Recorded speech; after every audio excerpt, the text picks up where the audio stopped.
A famosa ou desconhecida Didaqué. Olá, meu nome é Luciano Batiste, seja muito bem-vindo. Nesse vídeo, nós vamos falar um pouquinho mais desses escritos antigos da igreja. Hoje, eu quero falar da Didaqué, também conhecida como Instrução dos 12 Apóstolos. Nós vamos usar este livro como base, que contém o escrito, e ele traz, além do texto da Didaqué, alguns comentários, que eu não vou tratar no vídeo, vamos tratar mais do texto da Didaqué. Então, o que a gente vai falar hoje? Vou falar brevemente sobre a datação e a autenticidade do texto. Depois nós vamos ver um pouquinho sobre o conteúdo, o que ela fala.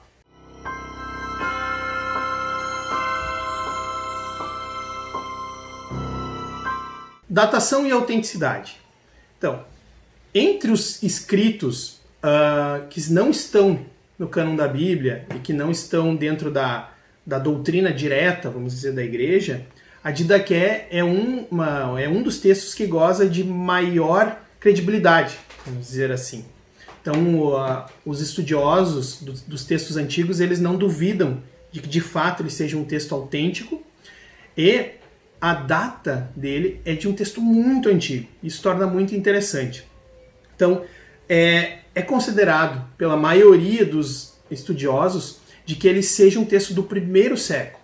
Aí, alguns estudiosos vão dizer que ele tenha sido escrito entre o ano 90 e 100 do primeiro século. Alguns vão argumentar que ele seria mais antigo, que ele seria entre o ano 60 e 70 depois de Cristo, ainda ali antes da destruição do templo. E isso torna muito interessante esse texto, porque se de fato ele é do ano 60 ou 70 depois de Cristo, alguns dos apóstolos ainda estavam vivos quando esse texto foi escrito. Apesar de o nome ser Instrução dos 12 Apóstolos, o texto não evoca que tenha sido escrito pelos apóstolos. E, de fato, os estudiosos já não trabalham com essa teoria de que ele tenha sido escrito mesmo pelos apóstolos ou por algum dos apóstolos. Mas o nome falaria de que é um compilado da doutrina, das instruções que os apóstolos deixaram para aquelas primeiras comunidades. E é legal que ele é considerado o manual de religião da comunidade cristã mais antigo. Então teria sido o primeiro catecismo. Um catecismo no sentido de que fez uma reunião de ensinamentos de como viver, de como fazer a liturgia e como esperar a volta de Jesus Cristo. Então isso é um texto que é riquíssimo, embora a maioria de nós não o conheçamos. Ele é uma das fontes mais antigas de catequese, que de fato uma parte dele trabalha com o ensino catequético. E para a gente entender um pouco como é que se chegou a esse texto, sabe-se que o compilado do texto inteiro mais antigo que se conhece era do ano 1056 e foi encontrado séculos depois, em 1873, na cidade de Constantinopla. Falei o compilado inteiro porque foi o primeiro que se encontrou, vamos dizer assim, mais modernamente, com o texto inteiro. Mas então, após esse período, foram encontrados em partes do mundo outros fragmentos desse texto, em outras línguas, e foram sendo confirmados que eram do mesmo texto. Alguns textos também antigos da igreja, não tão antigos quanto a Didaqué, mas ali também dos primeiros séculos da igreja, eles citam esse texto. Inclusive, um que é bem importante que cita é a História Eclesiástica de Eusébio de Cesareia. O Eusébio, que escreve a história da igreja, vamos dizer assim, ele viveu no século III depois de Cristo. E ele cita lá partes da Didaqué. Então a gente sabe que não é um texto, a Didaqué, que foi escrito lá na Idade Média ou mais recentemente. Ele já existia. Só que com o passar do tempo, ele foi talvez sendo considerado que não era tão completo, que já quando se fechou os livros que ficariam na Bíblia, não fazia sentido ele permanecer ali entre os textos, talvez tudo que ele continha já estava nos textos bíblicos, ou algumas coisas já tinham sido mais complementadas, e não era necessário ter o livro a Didaqué dentro da Bíblia. Mas isso não quer dizer que o livro ele está errado, ou que ele é um livro que contém ensinamentos incorretos, maléficos. Não, ele só não foi considerado um livro digno de estar entre os outros da inspiração divina para formar a Bíblia. Mas ele tem, ele goza então dessa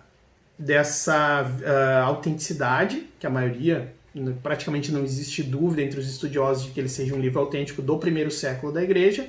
E é interessante a gente saber que existe uma grande chance de que esse textinho tenha sido escrito para ajudar os cristãos do primeiro século a ensinar novos integrantes, né, pessoas que se aproximavam da fé, e também para servir de baliza para o comportamento dos cristãos. E isso pode ter sido escrito enquanto alguns apóstolos ainda estavam vivos, ou seja, eles devem ter ficado sabendo do texto e ter concordado, ou mesmo ter dado ideias, né, para quem escreveu o texto. Então, a gente fica com a datação de em torno do ano 90, 100 depois de Cristo, como sendo a mais provável.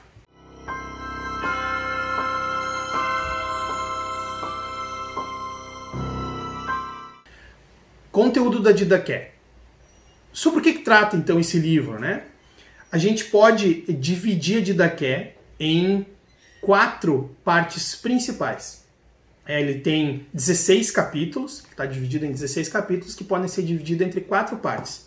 A primeira parte é um tratado, uma espécie de tratado moral para os catecúmenos, ou seja, para quem estava fazendo a catequese inicial.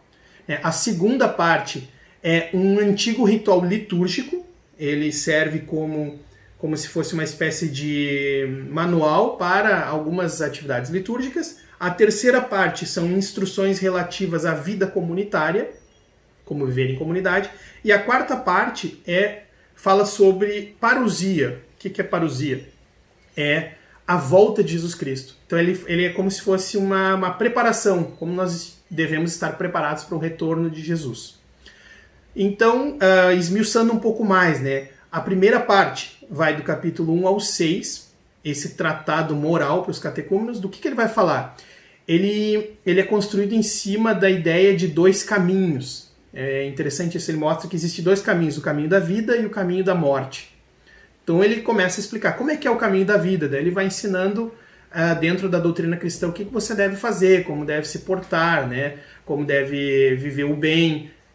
Não vou entrar aqui em pormenores, mas ele dá uma diretriz. São 4 capítulos, do 1 ao 4. São capítulos curtos, ele é um texto de fato pequeno, mas que vai dando dicas que estão muito de acordo com o que a gente aprende hoje, como é viver de acordo com o que Jesus ensina. Para a gente não ficar solto aqui, eu posso citar alguma coisa desses capítulos, né? Então ele começa exatamente aqui, o primeiro capítulo é os 2 caminhos. O da vida exige o amor a Deus e ao próximo.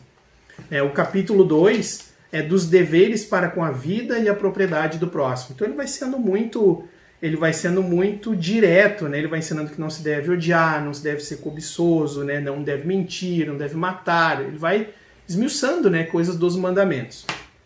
O 5º capítulo, ao contrário, ele vai falar sobre o caminho da morte. Daí ele fala o contrário, né? Ele fala que o caminho da morte é amaldiçoado, é um caminho mau, onde tem mortes, onde tem adultérios, né? Onde tem todo tipo de falsos testemunhos e pecados, e ele vai dizendo para a gente se afastar desse caminho, né?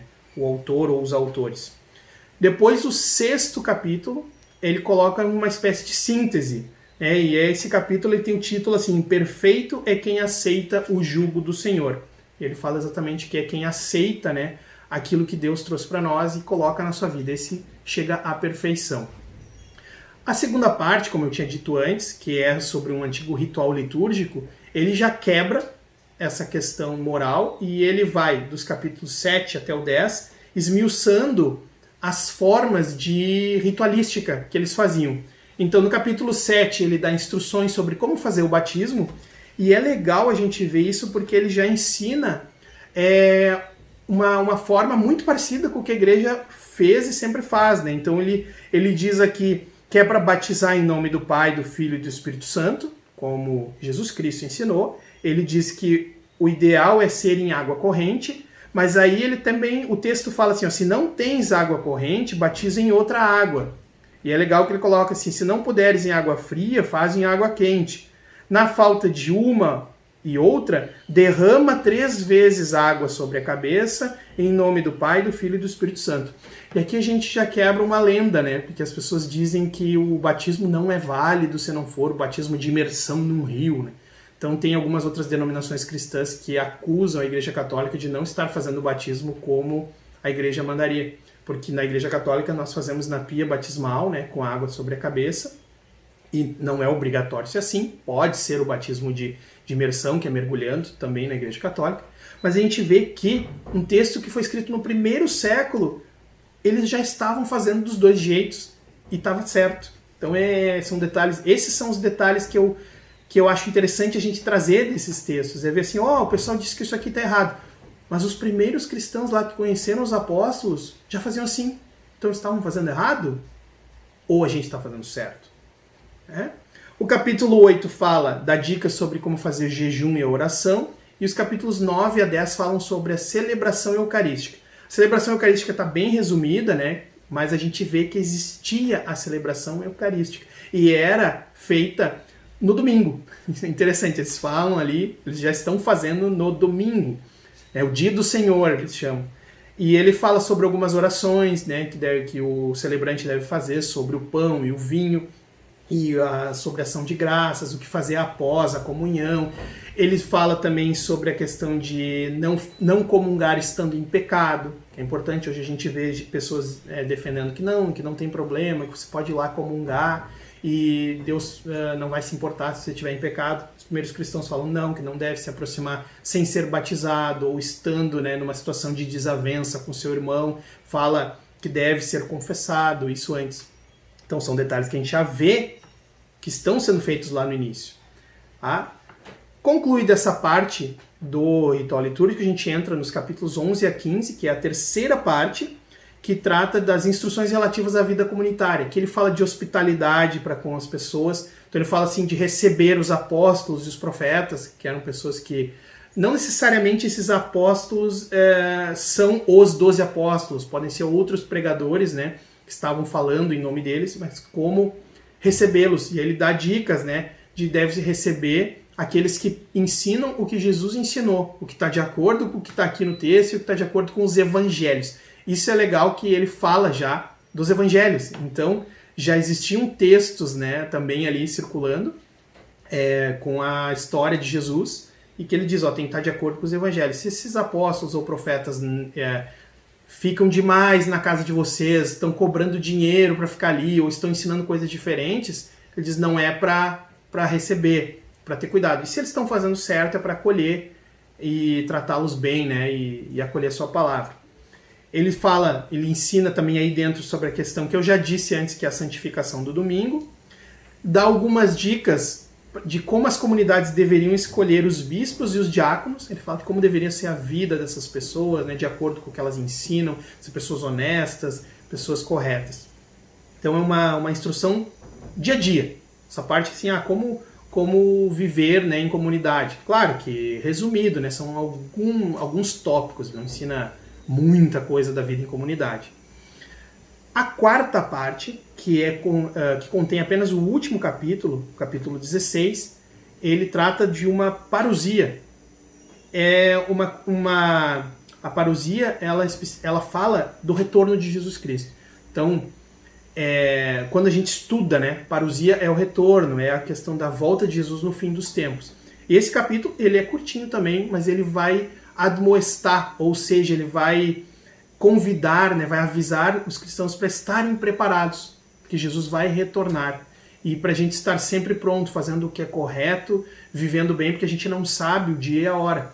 E ele coincide, né, com a Bíblia, né, nos explicando isso, estejais preparados, né, atentos, pois não sabeis o dia nem a hora que Jesus vai retornar. Então é um pequeno capítulo de escatologia. O que é a escatologia? É o que trata do fim dos tempos, né, das coisas que vão acontecer no final. Então, algumas coisas que vale destacar mais uma vez do texto é a questão de ele falar sobre a confissão, falar sobre a celebração do domingo.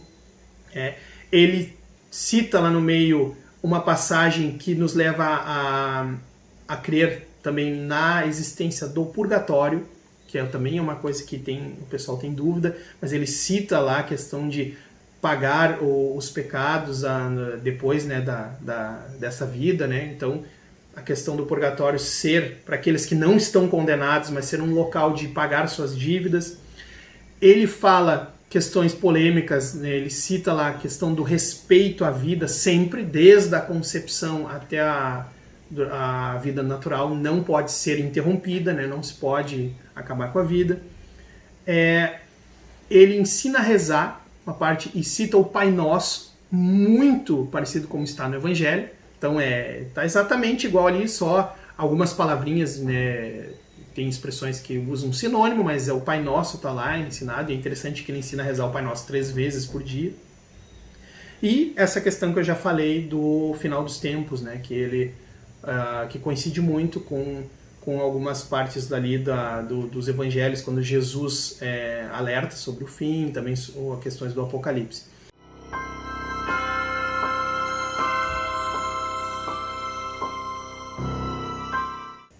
Curtinho, é um texto pequeno, mas que é muito interessante para a gente ver que muito do que a gente faz agora coincide exatamente com o que a igreja fazia lá no início. Se você ver alguém falando assim, mas isso a igreja católica faz errado, porque não é assim, vai dizer assim, bom, então o pessoal estava fazendo errado desde o primeiro século, né? O que não faz nenhum sentido. Porque se você vai lá na fonte, né, bem próximo de Jesus e aos apóstolos, é mais difícil que eles estivessem fazendo errado, estivessem já corrompidos, vamos dizer assim. Mas, volto a dizer, o que vale para efeitos de fé é o que tem na Sagrada Escritura, no Sagrado Magistério e na Sagrada Tradição. Estes textos, eles nos ajudam a ver a história da igreja. Ver que nós estamos na linha correta da igreja que Jesus Cristo fundou. Então, para concluir, né, para o vídeo não ficar muito longo, só mostrar mais uma vez, então eu usei bastante dessa versão do livro aqui, né, que é da editora Vozes. Ele é só sobre a Didaquê. Ele tem comentários e tem o texto, mas a gente pode encontrar ele também em outras edições, mas eu também gosto de citar essa aqui da Patrística, nesse volume aqui, Padres Apostólicos, que é o primeiro livro da coleção. Ele tem a Didaquê também dentro, você pode adquirir ele para se quiser estudar, mas existe aí no mercado outros livros que também tratam sobre o assunto, e lembrando, né, mais uma vez, que esses livros aqui que a gente usa no vídeo, na descrição do vídeo tem o link, você pode entrar lá, se quiser ir lá conferir o que eu falei, ou depois comentar aqui no vídeo, alguma coisa que achou que faltou eu falar, você entra lá no link, adquire o livro, compra e depois pode vir aqui comentar também, que a gente vai gostar muito. Então, agradeço mais uma vez por você estar aqui conosco e nos acompanhe nos outros vídeos.